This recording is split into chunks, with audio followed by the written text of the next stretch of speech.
계단을 올라가자 들려왔다. 익숙한 방에서 절대 익숙해서는 안 되는 소리들. 문을 열었고 내가 본 것은 평생 잊지 못할 장면이었다. 아내 위에 올라탄 낯익은 남자. 회사 상사였다. 나는 침착하게 한마디 했다. 놀랐지? 함께한 지 29년, 결혼한 지는 26년이 되었다. 아내는 집안의 중심이었고 나는 그녀를 절대적으로 신뢰했다. 우리 부부는 정말 보기 드문 안정적인 관계라는 말을 자주 들었다. 그래서였을까? 무너지는 소리는 너무도 조용했고 그래서 더 끔찍했다. 사랑이라는 이름 아래 쌓아올린 모든 것이 한순간에 뒤틀려버린 그날. 나는 내 삶을 부정당했다는 사실을 눈으로 직접 마주해야 했다. 그녀는 단 한 번의 실수였다고 말한다. 하지만 내가 목격한 장면은 그런 식으로 퉁칠 수 있는 것이 아니었다. 그날 이후 나는 많은 선택을 해야 했다. 복수할 것인가, 용서할 것인가, 29년의 세월을 버릴 것인가, 아니면 다시 끌어안을 것인가. 그리고 무엇보다 나는 누구를 위해 살아가고 있는가? 라는 질문과 마주해야 했다. 이 이야기는 단순한 불륜고발기가 아니다. 한 남자의 무너짐과 재건, 사랑과 배신, 용기와 이별에 대한 기록이다. 그리고 그 끝에는 모든 것을 스스로 결정하고 선택하는 주인공의 결단이 기다리고 있다. 아무런 의심도 없었던 일상에 금이 가기 시작한 그 순간부터 당신은 이 이야기를 멈출 수 없을 것이다. 결말은 여러분의 예상을 완전히 뒤엎을지도 모릅니다. 여러분의 생각은 어떠셨나요? 댓글로 꼭 남겨주세요. 구독과 좋아요도 잊지 마시고 방탐정의 이중 파일과 함께 더 놀랍고 흥미로운 이야기 속으로 떠나봐요. 나는 올해 55, 아내는 52. 결혼한 지 26년, 연애까지 합치면 벌써 29년이 지났다. 자식들은 다 컸고 이제 우리 둘만의 시간을 계획하고 있던 참이었다. 아내는 대기업 IT 부서에서 일하고 있고 나는 졸업 후 창업한 조경회사를 운영하고 있다. 직원은 70명 정도, 나름 안정적으로 굴러가고 있었다. 요즘은 내가 현장을 조금씩 비우기 시작하면서 둘이 여행도 다니고 여유를 즐기자며 얘기하던 중이었다. 겉으로 보기엔 그야말로 아무 문제 없는 부부 같았다. 자주 대화했고 고민거리도 서로 나누며 살아왔다. 큰 다툼도 없었고 아내는 늘 집에 일찍 들어왔다. 술자리가 있으면 친구나 친척들과였고 나도 굳이 따라가지 않고 내 작업실에서 혼자 시간을 보내는 걸 좋아했다. 그러니까 정말 아무런 의심이 없었다. 결혼기념일을 맞아 내가 준비한 깜짝 여행이 화근이 될 줄은 상상도 못했다. 경기도 외곽의 조용한 펜션을 예약하고 금요일 오후 회사를 일찍 마치고 집으로 향했다. 아내에게 가방 챙겨 오늘부터 주말까지 우리만의 시간 가지자고 말하려고. 그런데 집 앞에 도착했을 때 낯선 SUV 한 대가 눈에 들어왔다. 그 순간 설명할 수 없는 불길한 기운이 온몸을 덮쳤다. 아니겠지. 아닐 거야. 스스로를 타일렀지만 직감은 이미 알고 있었다. 나는 차 안에서 몇 분을 떨며 앉아 있었다. 심장이 터질 것 같았다. 나도 모르게 뒷문으로 조용히 들어섰다. 평소 같으면 문 열자마자 짖으며 달려올 반려견, 보기는 이상하게도 나를 가만히 바라보기만 했다. 그 눈빛이 이상하게 슬펐다. 계단을 올라가자 들려왔다. 너무도 낯선, 그리고 있어서는 안 되는 소리들. 문을 열었고 나는 그 장면을 보고 숨이 멎을 뻔했다. 내 아내와 회사 상사였던 그 남자. 분명히 함께 있어서는 안 될 모습이었다. 나는 침착하게 한마디 했다. 놀랐지? 아수라장이 따로 없었다. 남자는 시트를 휘감고 발버둥 치다 침대에서 굴러떨어졌고 아내는 당황해서 이불을 붙잡고 울기 시작했다. 나는 방 한쪽에 1인용 소파를 끌어와 문 앞에 앉았다. 그 남자놈이 옷을 달라고 했다. 나는 고개를 저으며 아내의 가운을 던져줬다. 그가 다가오려 하자 조용히 말했다. 한 걸음 더 다가오면 병원은 너, 경찰서는 나. 그게 싫으면 가만히 앉아. 그는 고개를 떨구고 앉았고 아내는 고개를 숙인 채 흐느꼈다. 한참의 정적 끝에 나는 휴대폰을 꺼냈다. 지금부터 전부 말해. 녹음할 거야. 언제부터였는지, 어디서 만났는지, 몇 번이었는지. 하나라도 빠뜨리면 나 바로 나간다. 아내는 처음엔 오늘이 처음이야라고 말했다. 내가 단호하게 끊었다. 거짓말 하지 마. 우리 침대에 그 사람을 데려올 정도면 처음일 리가 없어. 아내는 결국 무너지듯 입을 열었다. 9개월 전 사소한 농담처럼 시작된 말들이 점심 약속으로 이어졌고 술 한두 잔 뒤엔 모텔이었다고. 그날 밤 집에 돌아와 아무 일 없었다는 듯 내 옆에 누웠다고. 듣는 내내 속이 뒤틀렸다. 심지어 예전엔 내가 함께 따라갔던 워크숍도 이젠 배우자 동반 금지라며 혼자 갔고 거기서도 둘이 함께였단다. 침묵. 나는 그 남자의 옷을 뒤졌다. 휴대폰을 꺼내 잠금 해제를 요구했다. 이상하게도 그는 아무 말 없이 넘겼다. 사진첩을 열자 그의 가족 사진들이 있었다. 아내, 세 자녀, 웃고 있는 얼굴들. 나는 조용히 말했다. 이렇게 예쁜 가족 두고 뭐가 그리 좋았다고 우리 인생을 망쳐? 그가 말끝을 흐리며 말했다. 그 수지는 몰라. 절대 모르게 해줘. 그 말을 듣고 나는 분노가 다시 치밀었다. 너한텐 그렇게 중요한 여잔가 보네. 내 아내랑 같이 있던 놈이. 나는 그의 아내 수진에게 영상통화를 걸었다. 그녀는 화면에 낯선 얼굴이 뜨자 당황하며 물었다. 누구시죠? 남편은요? 나는 화면을 돌려 가운을 걸친 그의 모습을 보여줬다. 혹시 이 사람 아시나요? 지금 이곳은 우리 부부의 침실입니다. 그녀의 표정이 일그러졌다. 나는 짧게 상황을 설명했다. 그녀는 눈물을 흘리며 남편에게 단호히 말했다. 오늘 집에 오면 짐이 밖에 있을 거야. 다시 들어오려 하면 바로 경찰 부를 거야. 그렇게 통화는 끝났다. 나는 그에게 옷을 던졌고 그는 아무 말 없이 고개 숙이고 집을 나섰다. 이제 집에는 나 혼자 남았다. 아내는 내 얼굴을 보자마자 울음을 터뜨렸다. 정말 미안해. 상처 줄 생각은 없었어. 나 용서해 줄 수 있어? 그 사람은 아무 의미도 없었어. 바람핀 사람들이 늘 말하는 그 흔한 소리들. 나는 조용히 말했다. 가방 챙겨. 그리고 당장 나가. 거실로 내려와 술을 한 잔 따랐다. 소파에 앉아 멍하니 있는데 아내가 내려왔다. 다시 나에게 다가오려는 걸 보고 나는 손을 들어 막았다. 그만해. 우리 얘기 좀 하면 안 돼? 지금은 아니야. 나중에.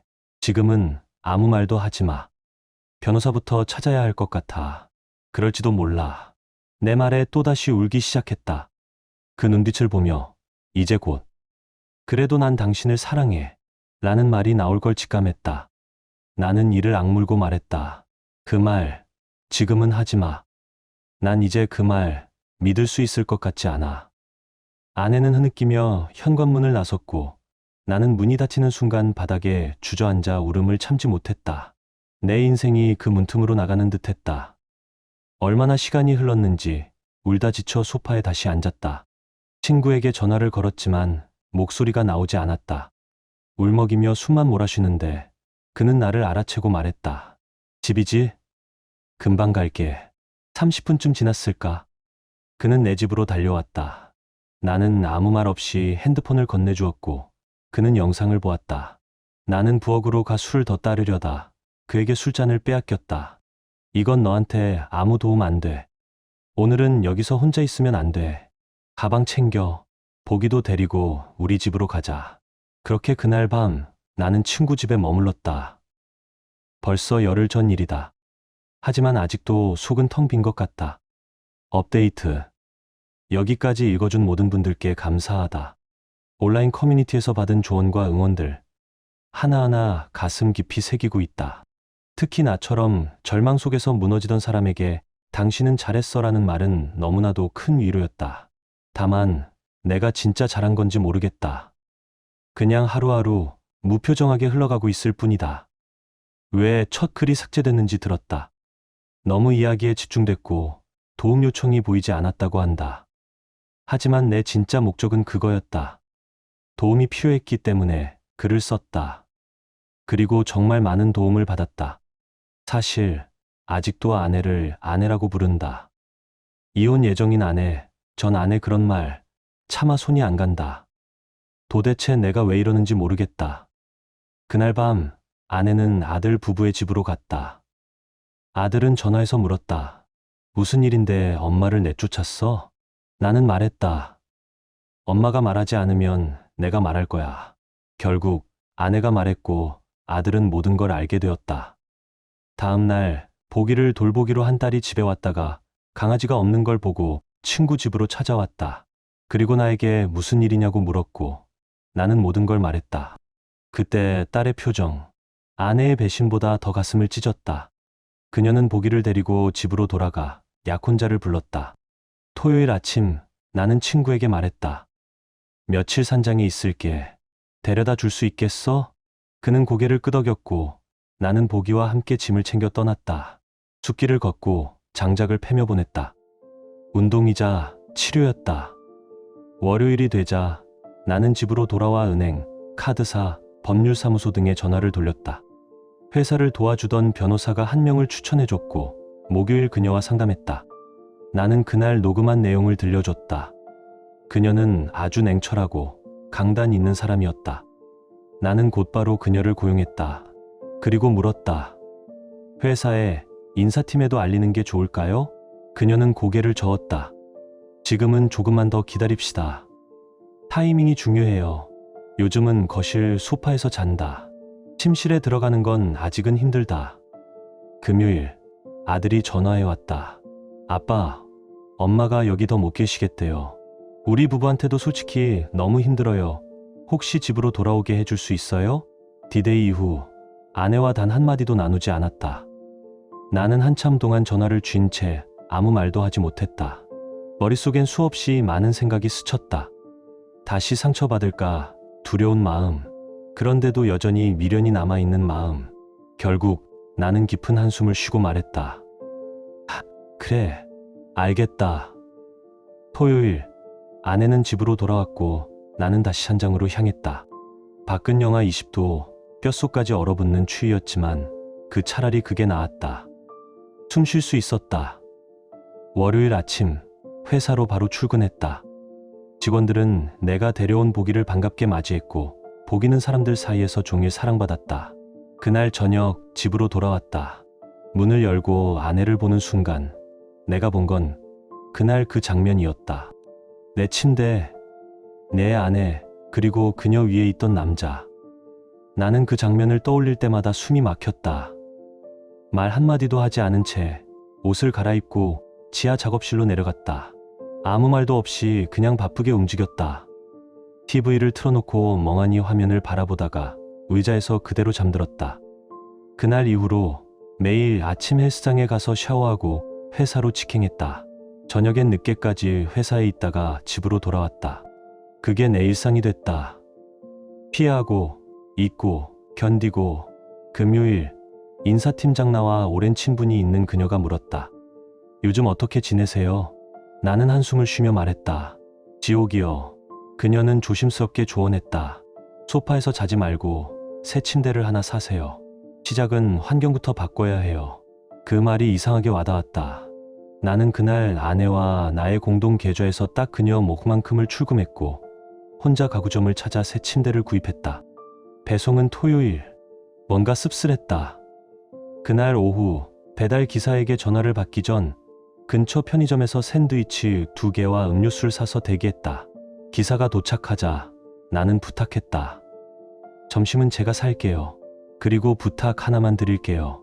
이 매트리스는 바로 안 가져가셔도 돼요.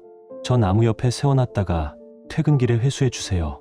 기사는 어리둥절했지만 5분만 있다가 집에 들어와 주세요. 바로 하실 거예요.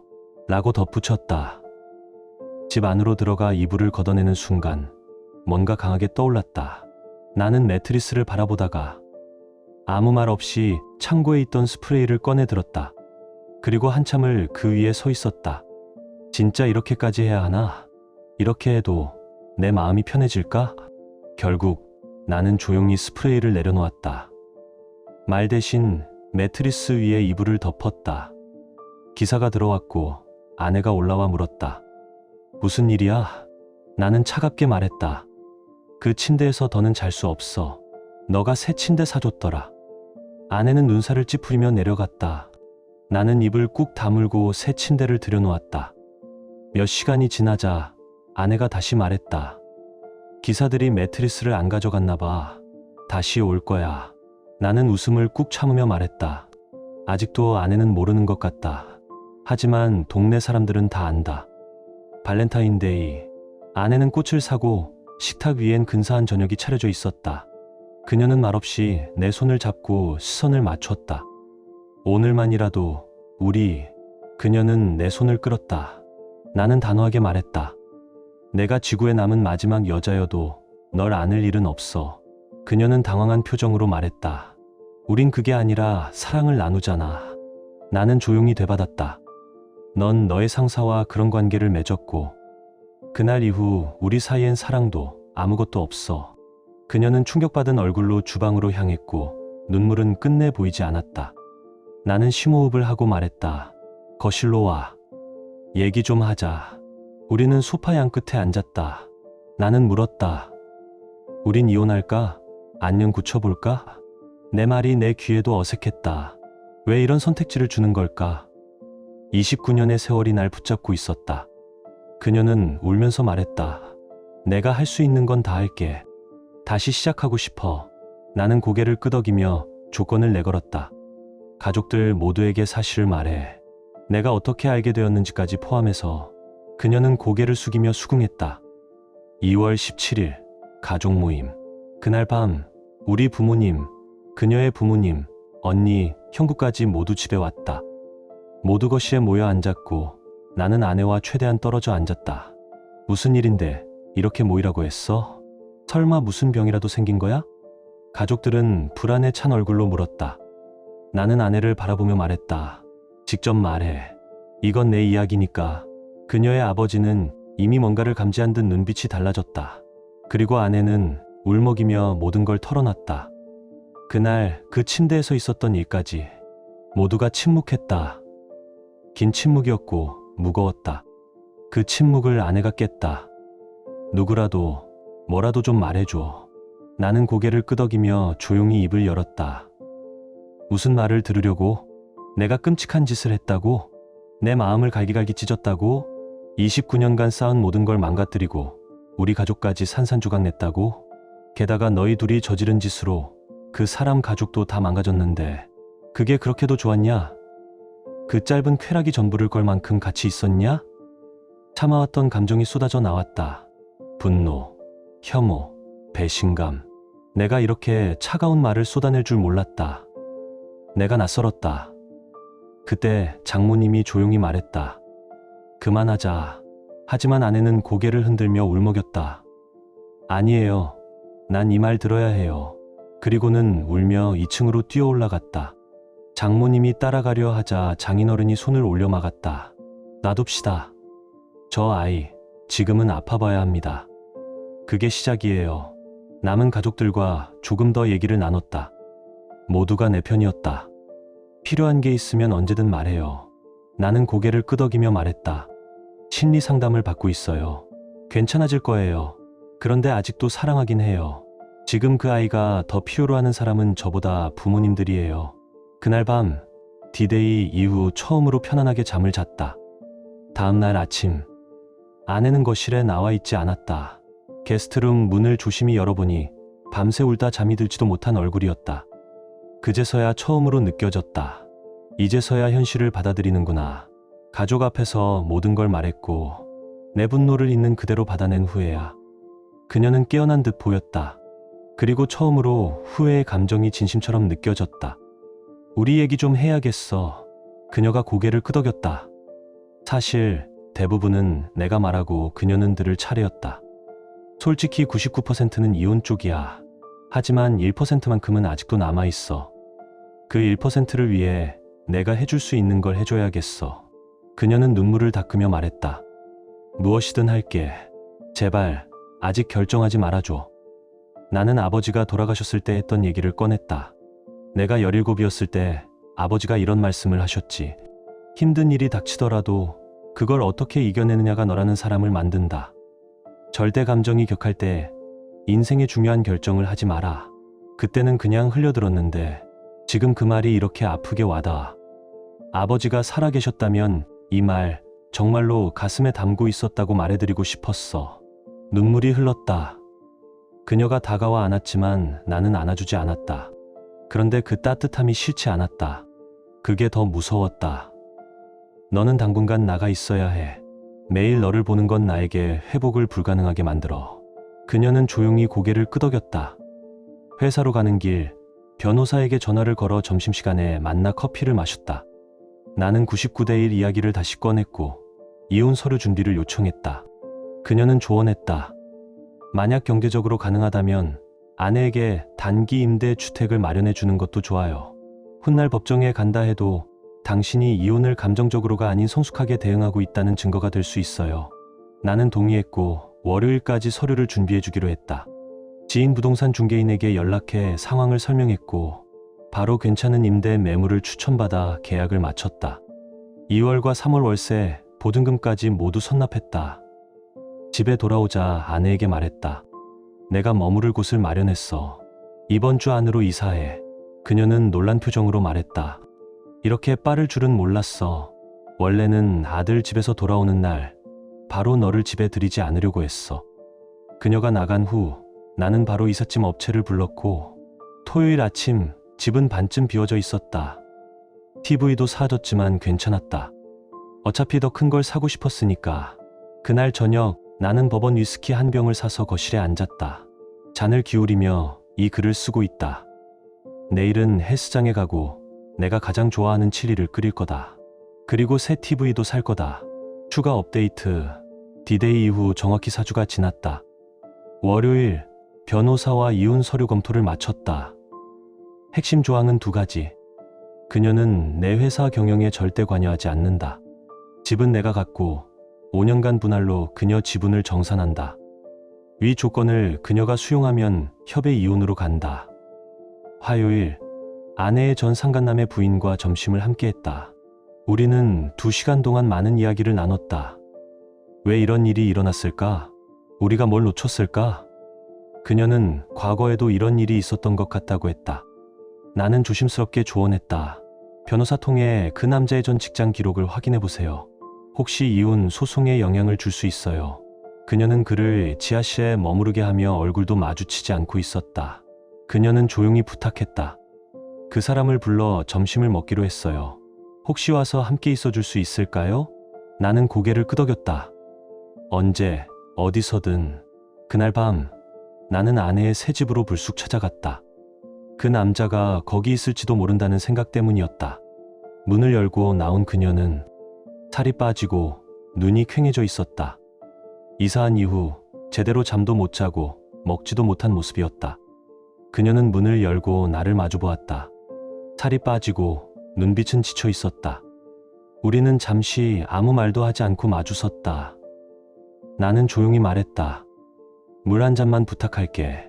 그녀는 고개를 끄덕이며 부엌으로 향했다. 잠시 뒤 물 한 잔을 조심스레 내 앞에 내려놓았다. 우리의 거리는 그 한 잔만큼 멀고도 가까웠다. 그녀가 나를 꼭 안아왔지만 나는 팔을 내리지 않았다. 그저 무표정하게 앉아 물 한 잔을 부탁했다. 그녀는 조용히 내 앞에 다이어트 탄산음료를 가져다 놓는다. 폰 좀 줄래? 주저없이 그녀는 건넸다. 30분 동안 그녀의 핸드폰을 들여다봤다. 대화는 없었다. 그 대신 그 남자에게 보낸 수많은 문자. 다시는 연락하지 마. 왜 그 사람한테 빠졌는지 나도 모르겠어. 이 모든 게 너무 후회돼. 내 인생에서 가장 소중한 걸 내가 망쳤어. 나는 그녀의 폰을 조용히 돌려줬다. 그리고 처음으로 솔직하게 말했다. 나는 거짓말은 안 했지만 모든 걸 말하진 않았어. 이미 변호사 만나봤고 이혼 서류도 준비되어 있어. 그녀는 울지도 않고 그저 멍한 눈빛으로 고개를 끄덕였다. 너도 변호사 구해. 그때 문자 하나가 도착했다. 그녀는 핸드폰을 보고 욕을 내뱉는다. 그 남자였다. 너무 우울해. 제발 한 번만 만나줘. 한 번만 기회를 줘. 우리는 잘 어울렸잖아. 나는 조용히 말했다. 내가 나가줄까? 오고 싶으면 불러. 그녀는 고개를 젓고 그의 문자에 답장했다. 꺼져. 다시는 연락하지 마. 나는 물었다. 왜 아직 차단 안 했어? 그거 몰라? 너라면 알 거라고 생각했는데. 그리고 바로 그 자리에서 차단하는 걸 내 눈앞에서 보여줬다. 나는 말했다. 우리는 이번 주 목요일 커플 상담 있어. 기대하지 마. 아무것도 보장된 거 없어. 내가 치유될 수 있도록 무엇을 할 수 있는지 리스트를 만들어 와. 그게 시작이야. 나는 조용히 일어섰고 그녀는 아무 말도 하지 않았다. 다음 날 수요일 나는 사무실에 틀어박혀 IT 담당자가 보내준 통화 및 메시지 기록을 확인했다. 전날 그녀의 핸드폰에서 본 것과 일치했다. 점심시간 전 상간남의 아내와 함께 그 남자를 불러내 서프라이즈로 만났다. 그 남자는 나를 보자마자 얼어붙었다. 그녀가 말했다. 내가 부른 거야. 진정해. 30분간 우리는 그를 몰아붙였다. 초반 3개월은 감정적인 바람이었다가 이후 6개월간은 육체적 관계로 발전했다는 걸 확인했다. 나는 그에게 말했다. 디데이 이후 연락한 적 없다고 했지. 어젯밤에 내가 보낸 문자 내가 옆에서 봤다. 그의 아내는 차가운 눈빛으로 조용히 분노를 삼켰다. 나는 이어서 물었다. 전에 다니던 직장 왜 그렇게 갑자기 그만뒀지? 그는 입을 다물었지만 나는 블러핑했다. 우리 이혼 소송에 너의 이력이 관련되니까 내 변호사가 자료 요청할 거야. 결국 그는 실토했다. 이전 직장에서 다른 여자와 바람나서 잘렸어. 그의 아내는 그대로 폭발했다. 넌 진짜 인간도 아니야. 그리고는 그를 집에서 내쫓겠다고 선언했다. 그날 이후 그녀는 내 변호사 번호를 달라고 했다. 처음에는 용서하려 했지만 이제는 갈 길을 정한 듯 했다. 목요일 커플 상담. 상담사는 조용히 말했다. 이건 정말 어려운 과정이에요. 하지만 노력한다면 길은 있을 수 있어요. 정직하게 서로에게 그리고 자기 자신에게요. 내가 먼저 입을 열었다. 나는 노력해 볼 거야. 하지만 자꾸 마음을 무겁게 만드는 세 가지가 있어. 첫째, 널 보면 그날의 장면이 떠올라. 내가 절대 보고 싶지 않았던 모습이었지. 둘째, 내가 그 사람의 아내에게 진실을 알리려 했을 때 넌 먼저 그 사람을 걱정했어. 셋째, 지금까지 너의 후회는 나에게 상처 준 것보다 그 일이 드러난 걸 후회하는 것처럼 느껴져. 나는 그녀를 쳐다보지 않았다. 하지만 말하면서 어딘가 후련했다. 그녀는 울었지만 나는 무표정했다. 그러나 그 순간 비로소 그녀가 진심으로 후회하기 시작했다는 게 느껴졌다. 그녀는 조용히 말했다. 내가 다 망쳤어요. 내 잘못이에요. 무슨 이유로 그랬는지도 모르겠어요. 그녀는 개인 상담도 시작했다고 했다. 언젠간 왜 그랬는지 내 스스로라도 대답할 수 있으면 좋겠어요. 그녀는 손가방에서 리스트를 꺼냈다. 나는 상담사에게 건네달라고 했다. 다음 시간에 함께 얘기하자고. 지금은 말고. 상담은 그렇게 끝났다. 상담사와 그녀 모두 말했다. 아직 아무것도 결정하지 말아요. 이건 정말 중요한 첫걸음이었어요. 토요일. 나는 아직도 그녀의 리스트를 열어보지 않았다. 내일 아이들이 집에 온다. 조금 더 자세히 설명하고 유전자 검사 얘기도 꺼낼 생각이다. 일요일 밤 가짜 문자로 장난친 후 잠을 잘 수 없었다. 그건 내가 아니었다. 그런 방식은 내가 되고 싶은 모습이 아니다. 월요일 그녀의 새 아파트에 전화를 걸었다. 직접 전하고 싶은 말이 있었다. 문을 연 그녀는 내가 이혼 서류를 접수했다고 생각했는지 얼굴이 하얗게 질렸다. 새 핸드폰 가져왔어. 하지만 사실 필요 없을지도 몰라. 무슨 말이야? 어젯밤에 너한테 문자 보낸 사람 나야. 그 남자 아니야. 미안하다.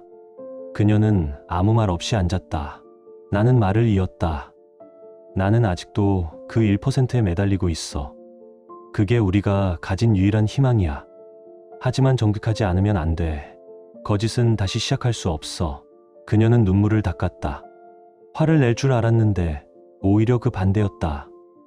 이게 내가 한 짓이야. 그녀는 떨리는 목소리로 말했다. 당신은 내가 알던 사람 중 가장 정직하고 따뜻한 사람이야. 그런 당신을 내가 이렇게 만들었어. 내가 당신의 신뢰, 진심, 모든 걸 짓밟았어. 그건 내 죄고 내 벌이야.